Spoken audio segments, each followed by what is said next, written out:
Now, thousands of senior doctors in England going on strike today over pay, causing major disruption right across the NHS. Yes, consultants and dentists will stage a 48-hour walkout, which threatens to bring planned procedures to an absolute standstill. Meanwhile, commuters are set for travel chaos as around 20,000 RMT members join the industrial action. Well, let's speak to NHS-trained dentist Dr. Deepak Orlak, who joins us now. Good to see you this morning. Do you have, I know you're not striking as part of this, but do you have sympathy for those who are?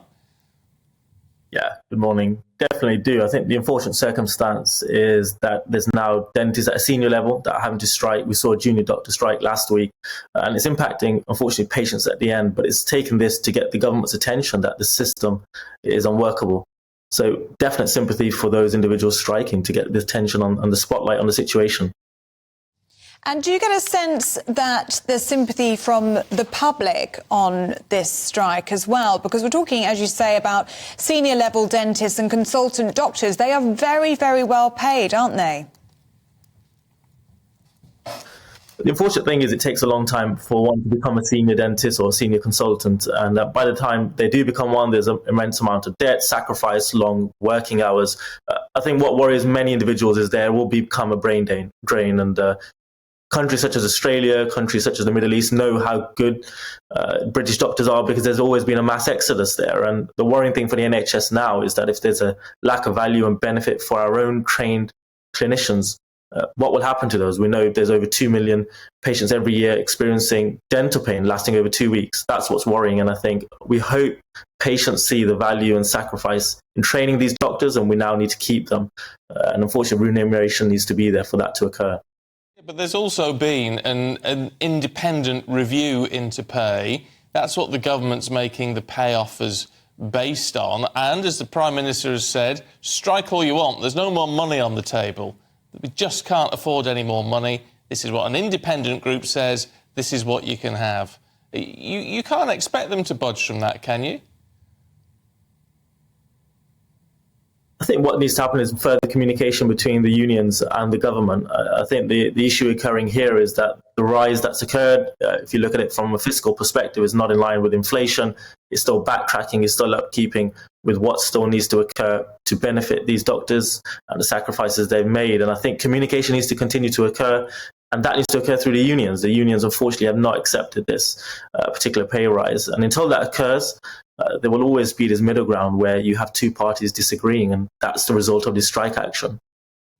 But you're talking there about a need and a want for further communication. But the Health Secretary, Steve Barclay, has been very, very clear, hasn't he? He said just yesterday, my door is always open to discuss non-pay issues, but this pay award is final. So I urge the BMA to end their strikes immediately. It doesn't sound like there's going to be any more communication when it comes to discussions on pay.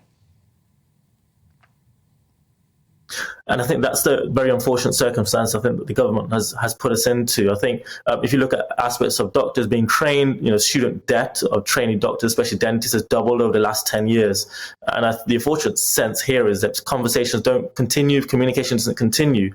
What happens to these individuals laden with debt, those individuals sacrificing long working hours? So again, we urge the government to look at the strike action as a way for us to sort of show attention that the situation continues to have a spotlight within it, and a solution continues to be found.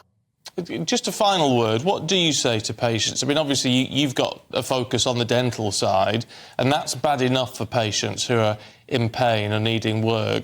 But on the medical side, I found out this week about someone who has a very serious brain tumour who can't see a consultant this week because of the strike. Now, how can that be in any way acceptable for people who have the welfare of patients as their basic work ethic?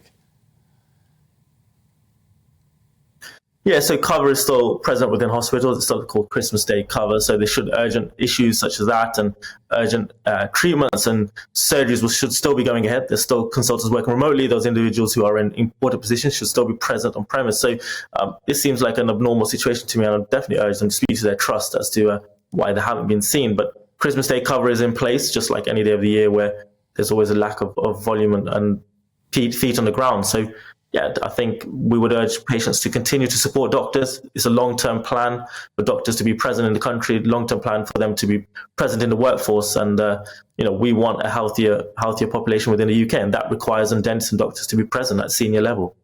OK, Dr. Orlak, good to see you this morning. Thanks very much indeed.